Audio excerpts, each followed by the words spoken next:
बिस्मिल्लाहिर्रहमानिर्रहीम। आप देख रहे हैं जी कॉरस्पॉन्डेंट चैनल। मैं हूं ज़मीर रफ़ाकी और आज हम थोड़ा सा अपने जो रवायती मौजू है उससे हट के बिल्कुल करंट सिचुएशन जो चल रही है मुल्क में इंतखाबात का ऐलान हो चुका है। फिर एक बहुत बड़ा अलमिया जो इस वक्त इंसानियत के ख़िलाफ़ सामने आया है वो फ़लस्तीन का है। हम इन दोनों मौजू के ऊपर आज बात करेंगे तारिक खुर्शीद साहब के साथ और देखेंगे कि फ़लस्तीन का जो मामला है वो इस नज तक क्यों पहुंचा, और फिर उसके साथ हम इलेक्शन का जिक्र करेंगे कि ये बड़ी खुशांद बात है कि फरवरी का बाकायदा ऐलान हो चुका है, पार्टियों में जोड़ तोड़ शुरू है। कल के तहदी आज किसी और के साथ बैठ रहे हैं। ये मफादात की एक सियासत है जिसे शायद हमारी आवाम को समझ नहीं आई।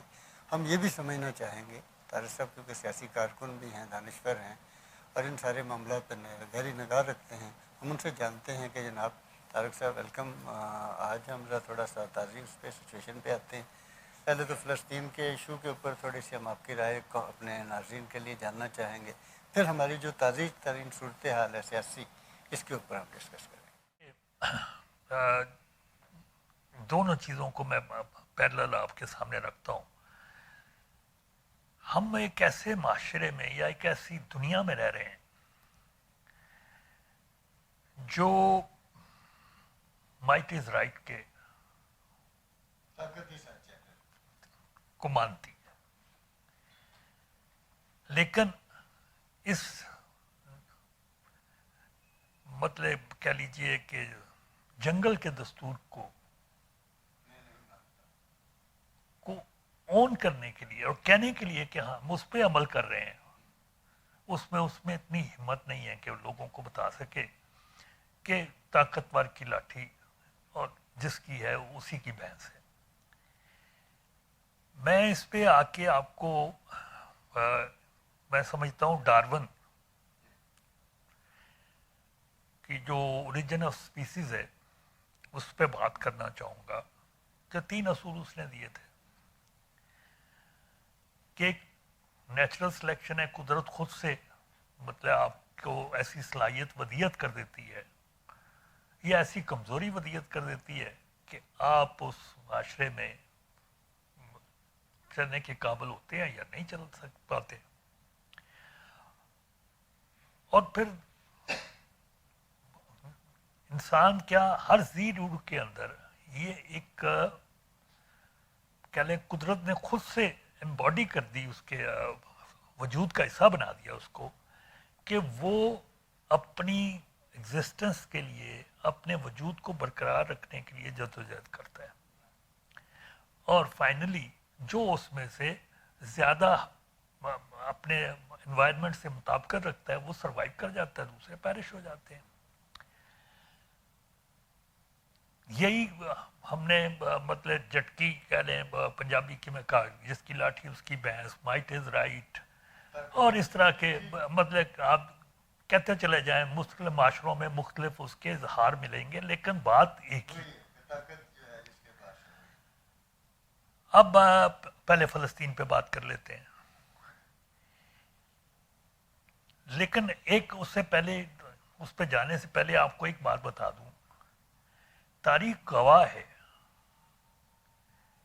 कि हमेशा से माइट एक नहीं रहा। एक वक्त का माइट हो सकता है, अगले वक्त का माइट ना हो। हालात बदलते हैं, माइट नहीं रहता, कमज़ोर माइट बन जाता है। ये तारीख हमें ये सबक देती है और तारीख इसकी मिसालों से भरी पड़ी है। बेशुमार ऐसी तहजीबें जो एक वक्त में जिनका डंका बजता था वो ऐसे नीस्तो नाबूद हो गई कि उनका वजूद तक ना रहा। अब होता क्या है, जो ताकतवर होता है वो चाहे आप एक मुल्क की बात कर रहे हो, एक ग्रोह की बात कर रहे हो, एक फर्द की बात कर रहे हो, वो ताकत इस्तेमाल ना करे तो सर्वाइव नहीं कर सकता।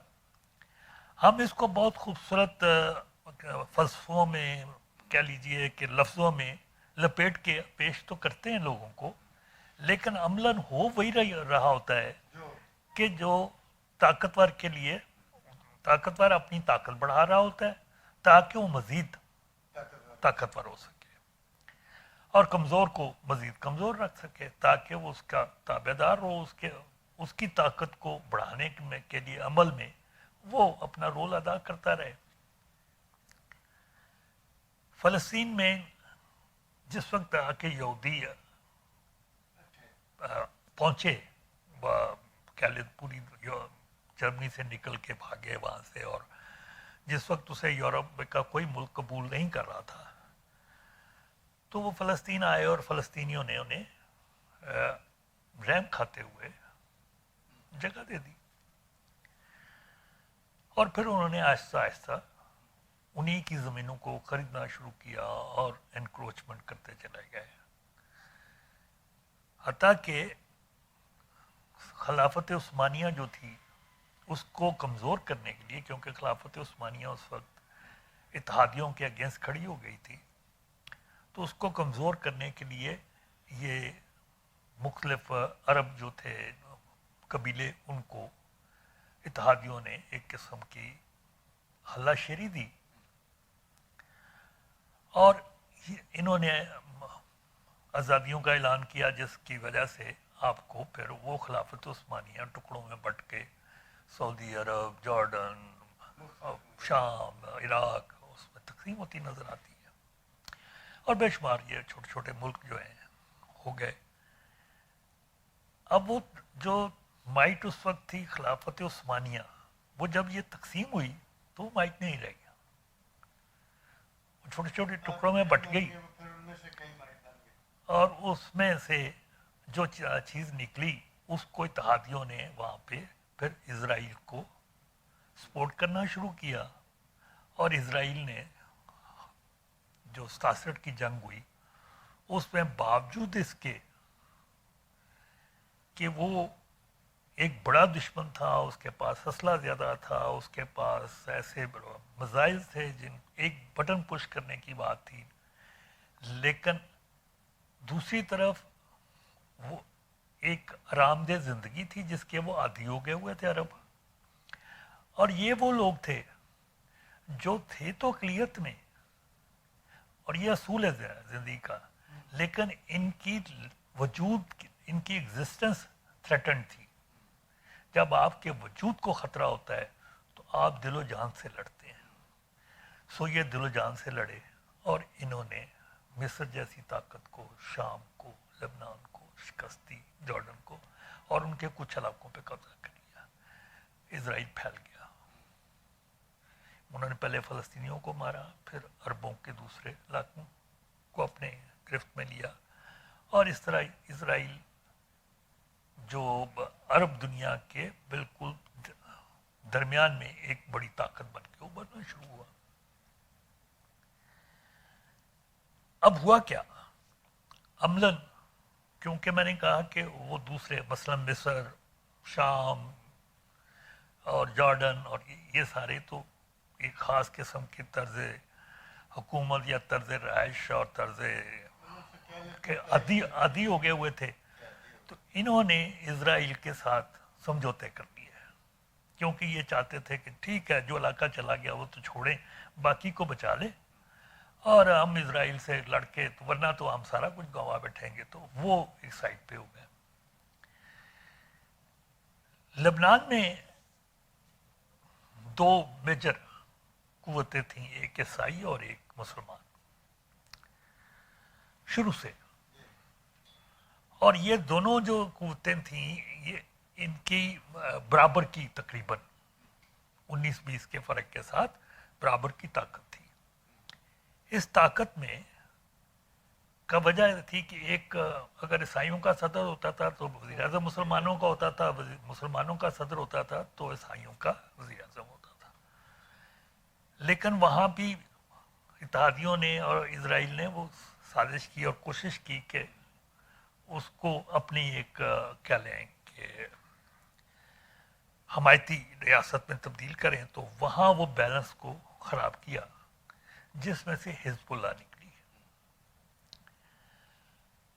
हिजबुल्लाह की भी अब सर्वाइवल का मसला था मुसलमानों की, तो वो बड़ी तेज़ी से उन्होंने मिलिटेंसी इख्तियार की, और वो जिस वक्त अमेरिका ने वहाँ पे कोशिश की तो उन्होंने अमेरिका जैसी कुव्वत को, जिसमें इजराइल की भी कुव्वत शामिल थी, उनको लेबनान से भागने पर मजबूर कर दिया। ये तारीख है।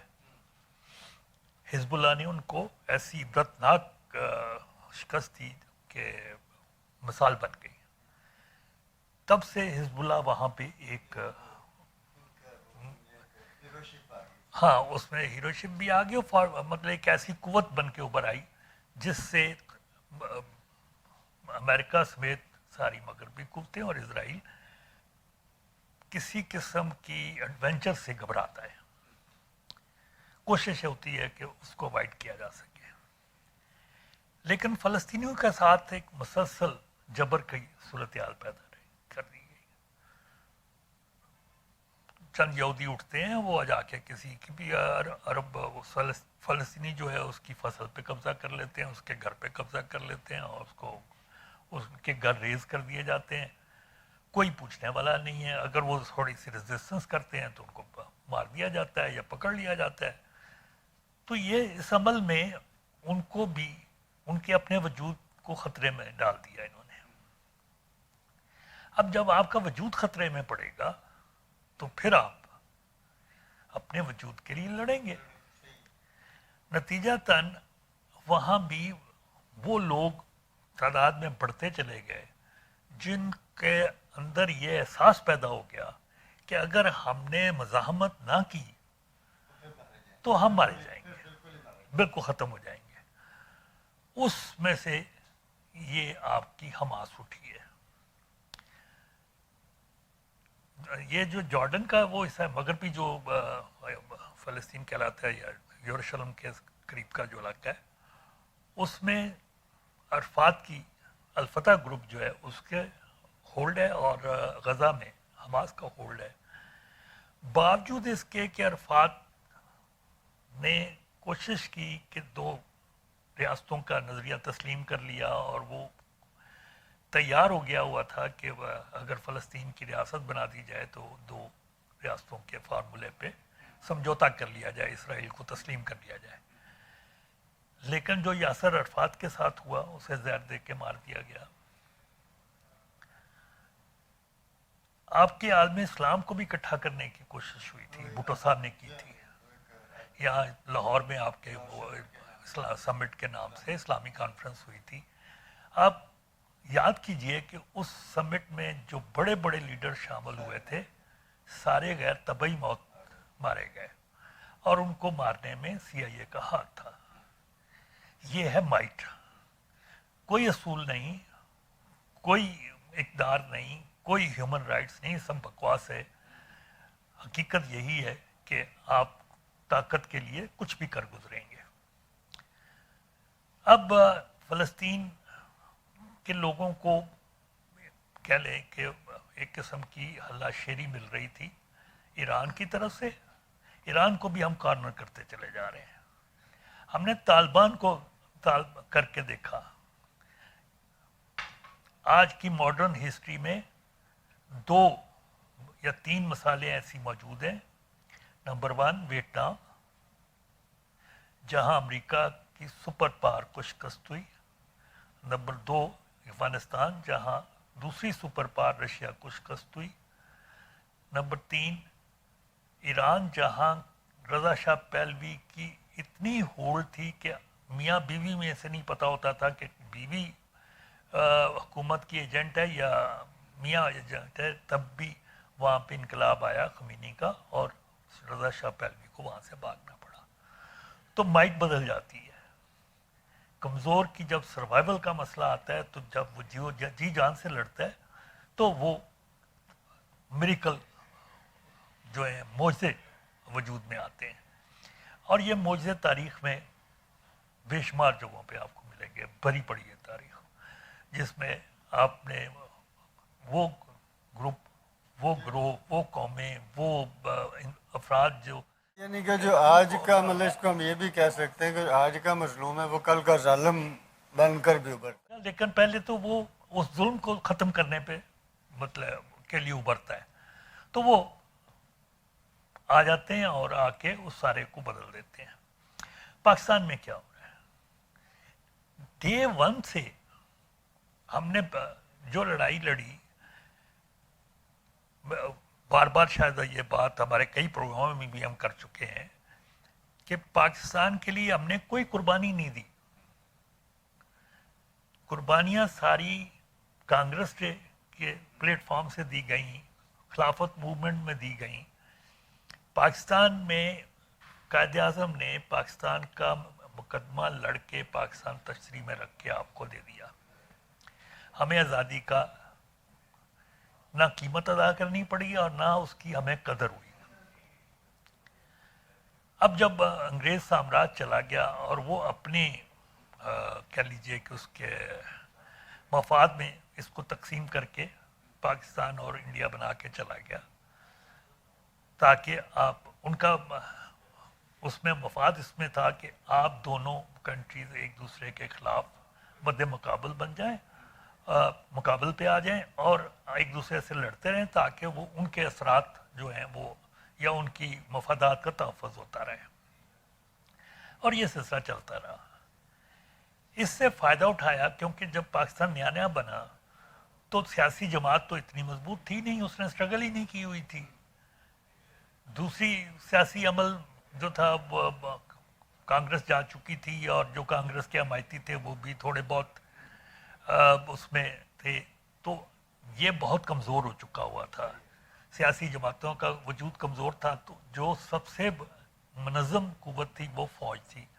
فوج نے اقتدار پہ قبضہ کر لیا اور اس دن سے لے کے آج تک فوج کسی نہ کسی شکل میں اقتدار میں ہے اور وہ اپنے ہی سٹوجز کو آگے کرتی ہے. کبھی خود سامنے آ جاتے ہیں، کبھی خود بیک گراؤنڈ میں چلے جاتے ہیں اور وہ حکومت کرتے چلے جا رہے ہیں. ہم کبھی اس میں جمہوریت تلاش کرتے ہیں، ہم کبھی اس میں ہیومن رائٹس تلاش کرتے ہیں، ہم کبھی اس میں ایک سسٹم کی بات کرتے ہیں، اسلامی انقلاب کی بات کرتے ہیں، نظام مصطفیٰ کی بات کرتے ہیں، لیکن بھول جاتے ہیں کہ آپ کے پاس، عوام کے پاس طاقت نہیں ہے. جب تک عوام طاقتور نہیں ہوں گے اس وقت تک نہ یہ سسٹم بدلے گا. یہ الیکشن ہو، 18 کے الیکشن ہو، اس سے پہلے کے الیکشن ہو، سارے ایک آئی واش ہے، سارا ایک ڈکوسلا ہے جو آپ کے سامنے ہے تاکہ دنیا کو یہ دکھایا جا سکے آپ جمہوریت میں. لیکن اچھی مطلب خوبصورت مطلب بات ہوئی، لیکن ہم اس کے اوپر ابھی کیونکہ آگے یہ جو ہماری الیکشن اناؤنس ہوئے ہیں اس کے اوپر کیا ڈیولپمنٹ ہو رہی ہے اس کو ہم نیکسٹ پروگرام کے لیے رکھتے ہیں. یہ بات جاری رہے گی. لیکن آج کے سارے پروگرام میں ناظرین آپ نے سنا دیکھا کہ جو بات نکالی گئی وہ یہ ہے کہ طاقت ہی سچ ہے. یعنی لیکن اس کا دوسرا پہلو یہ بھی ہے کہ آج کا جو مظلوم ہے جب اس کے پاس طاقت آتی ہے تو وہ اپنے وقت کا ظالم ہوتا ہے. اور یہ دو چیزیں ہیں جو پیرلل چلی آ رہی ہے ہسٹری میں بھی. ہمیں یہ دیکھنا ہے اور ان مہذب ملکوں کو، ان مہذب طاقتوں کو، ان دانشوروں کو کہ یہ سلسلے جو ہیں کب تک چلتے رہیں گے. کیا ہم دنیا جو اب اس وقت جو ہم جدت کی بات کرتے ہیں، انسانی شعور اتنا بلند ہو چکا ہے، آج بھی ہم اپنے فیصلے بندوق کی زور پر ہی کریں گے یا باہمی ڈائلاگ کے طور پہ؟ اس سوال کو میں چھوڑتا ہوں یہاں پہ اور اگلے پروگرام کے لیے ہمیں اجازت دیجیے اور ہمیں رائے بھی دیجیے کہ طاقت ہی سچ ہے. کیا کبھی مطلب طاقت جو ہے کبھی کسی کمزور کے لیے بھی آواز بنے گی؟ اجازت دیجیے. اللہ حافظ.